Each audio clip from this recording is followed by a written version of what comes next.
The undefeated Broncos will host the undefeated Packers on Sunday night. It will be just the fourth matchup of 6-0 teams in NFL history, and the first since 2007 when the Patriots beat Peyton Manning and the Colts. Pierre Garçon still here with us, but I want Stephen A. to weigh in here first. Stephen A., Packers, Broncos, who gets handed their first loss? Well, I'm going to roll with the Packers because of that bad man that is Aaron Rodgers, the same guy who's struggling this year, no doubt, but is completing 68% of his passes, has a quarterback rating of 115, has a QBR of 80, has thrown 15 touchdowns, just 2 interceptions, despite not having Jordy Nelson, despite Randall Cobb being nicked up, despite implementing Richard Rodgers into the tight end spot and still struggling to develop some degree of continuity, not to mention the fact that Eddie Lacy has not been 100% healthy as well. So when you take all of those things into consideration and the fact that the greatness of Aaron Rodgers, albeit not shining as brightly as I'm accustomed to seeing,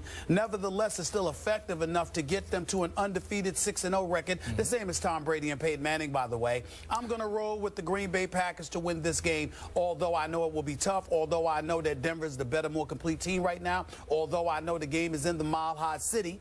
I'm still going to roll with the game being tight and somehow, some way, Aaron Rodgers finding a way to pull out this victory. Denver's defense will have something to say about that. Refresh my memory. I don't know if DeMarcus Ware is going to play in this game, but I do know that Von Miller's going to play. I think he's going to play. I think Von Miller's going to play. I think that Aqib Talib and Chris Harris is going to play. That secondary is big to TJ Ward is going to play. I think these brothers are big time. I think this defense is special, but I think that there's a mulligan to throw into the equation, and I think this will be that weekend. I think they lose on a weekend like this. I think they win on a weekend against the Patriots November 29th. So that's how I'm looking at this right now, and I think that the Green Bay Packers will find a way to squeeze out a victory on the road in the Mile High City this weekend. I'm going with Aaron Rodgers because he's Aaron Rodgers. Oh, okay. Well, speaking of Aaron Rodgers, help me out here. Just in all objectivity, is it possible that Aaron Rodgers, when the stage is the biggest, is not Aaron Rodgers anymore? Is it possible that he shrinks? Whoa. Are you implying that Aaron Rodgers shrinks when the lights are bright? Is that what you're saying? Yeah. The blasphemy. The spotlight. You would say that with a straight face about Aaron Rodgers? About Aaron Rodgers? Completely straight. Really? Straight-faced. Yes, since that long-ago day that Aaron Rodgers broke through as a road wildcard team and won the Super Bowl, he's 2-4 in the postseason. That's impossible. 2-4 for the bad man that is Aaron Rodgers? It's not. It's a team game. I don't get it. It's a team game. It's a team game. He needs help. Oh, Look, I think we got Pierre. Okay. Hey, we got Pierre Garçon in this studio. We all know we're allergic to scrubs. He wouldn't be here if he was a scrub. Let's just call it. Let's just call it what it is. Pierre Garçon can ball, but guess what? The numbers aren't as pristine as we would like because we have to take into consideration who's been throwing him the football for the last couple of years. We have to take into consideration what his offensive line has looked like. We have to take into consideration what the coaching has been like. The defense, etc. There's a lot of issues going on in the nation's capital. It's getting better, but we all know what was going on last year and the year before. It's a team game. It ain't Aaron Rodgers' fault that the Green Bay Packers have been struggling. As a matter of fact, he's the only reason they've been relevant. Oh, okay. So help me out here. Tom Brady has little to no offensive line. Oh, stop it. He's throwing as his best wideout is Julian Edelman, a former college quarterback. So Rob drafted Gronkowski has nothing to do with it. Round. So Rob Gronkowski has something to do with it. He has nothing to do with it. We're talking about only the best tight end in football, a future Hall of Famer if he keeps playing like that. But the point is, having a tight end. Pierre Garçon, educate me, help me out here. I'm just saying, I don't play football. I don't know. I'll defer to you. Yeah. Having a tight end like Rob Gronkowski, how much better would that make a wide receiver? It makes it a lot better because you have to account for Rob Gronkowski down there. Thank you very much. Thank you very much. That's all I'm saying, okay. Skip. That's all I'm saying. Wait a second. Pierre Garçon, who's better, you or Julian Edelman? Better receiver. I'll take myself. Julian I'll take Edelman. myself, I want to know. Of course I'll take myself. Oh, thank you. Thank you. Everybody would.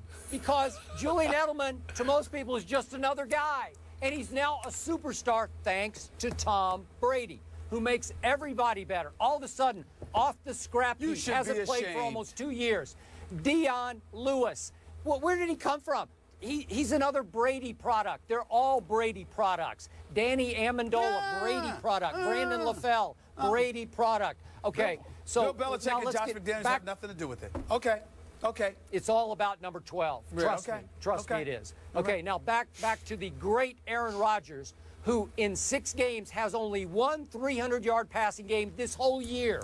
So I think we could agree he's having a little bit of an off year, even though off the scrap heap, they pick back up James Jones, who leads the NFL in touchdown receptions. So that's pretty good. He's at least got somebody that he's comfortable with who used to be a big star, obviously, in Green Bay. Despite all that, let's get to the real story of Sunday night. It's Peyton Manning. I am sick and tired of all the criticism, all the writing off of Peyton Manning. He is not nearly as bad as people are making him out to be. Every time that team has needed a big throw, Peyton has made that throw. That's why they are 6-0, even though he's, 7 touchdowns to 10 interceptions with a 46 QBR that ranks 25th in the league. I don't care about any of those numbers except for the 6-0. Trust me, on the big stage, Sunday Night Football, Peyton Manning always flourishes. He will flourish again. They will win this game, a defensive battle between the number 1 defense from Green Bay, number 2 from Denver. I'm going to say Peyton wins this game 20-17. Okay, so Peyton Manning can throw 10 interceptions. Peyton Manning can have a QBR 46. Peyton Manning can be undefeated because he's primarily a product of a defense that has proven thus far anyway to be elite. But when it comes to Aaron Rodgers, everything falls on his shoulders. It can't be the same. Pierre Garçon, chime in. Go ahead, Pierre, because he hasn't spoken yet. No, I gotta say this.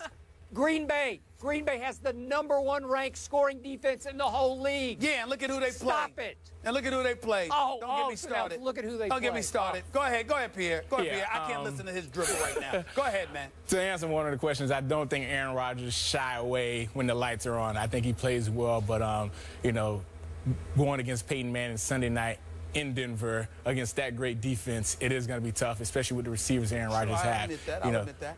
Quarterbacks do make the receivers, but Aaron Rodgers haven't had time to, adjust to the guys that, dealing with the injury of Jordy Nelson. And, they added James Jones, which has played very well for them. But, it's different, Jordy Nelson and James Jones. But it's hard to go against the Broncos at home against that defense. Their defensive line is amazing. Von Miller's getting out the quarterback. DeMarcus Ware's getting out the quarterback. Talib is taking the pick 6 to the house. T.J. Ward is playing well. Harris is playing well. It's very hard, to play well against that defense. And when Aaron Rodgers is going to throw the ball. So it's definitely tough for the Packers to go into Denver Sunday night when, that stadium is going to be loud and happy to, be loud on defense to make it harder for Aaron Rodgers. It's definitely going to be tough. And we know Peyton is going to make plays if you give him the defense, if the Broncos defense give him a lot of opportunities. At some point, he's going to break their will. Those receivers are going to go off. Demaryius Thomas and Emmanuel Sanders are going to make their plays.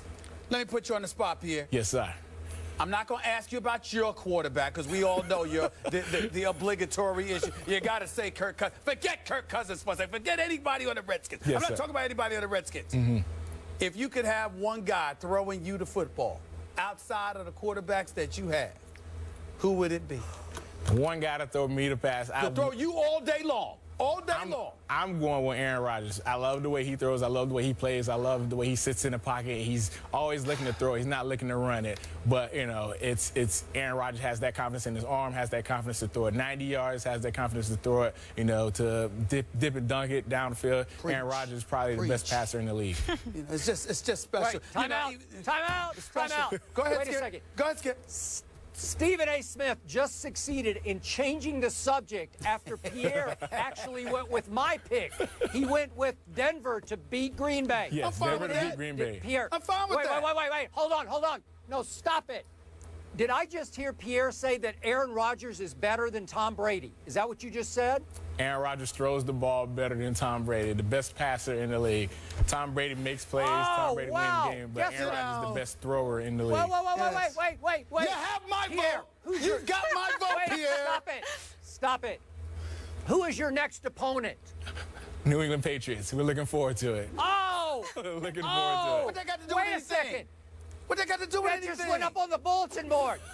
It went up on the bulletin board. You just provoked Psycho Tom. You're going to get Psycho Tom right between your eyes. It's all right. Trust me. We'll love to blitz him in. Send the guys Tom Brady after him. watches this show. Tom Brady will be all over that quote. Thank you very much, Pierre, for saying that, for motivating Psycho Tom. But Skip, Pierre doesn't play defense, Skip. He doesn't play defense. Oh, but it doesn't matter. He doesn't have to worry about it. He plays for the Redskins. Right? He plays for the Redskins.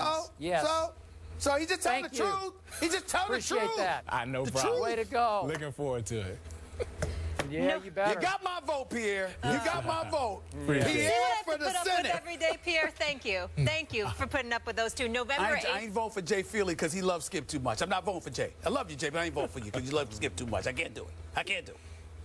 All right. Pierre, thank you so much for spending part of your bye week with us. Appreciate it. November 8th in Foxborough. And, yeah, I'm with you. I'm going with the Broncos. I think they're going to miss Jordy in this one. That was a good point there.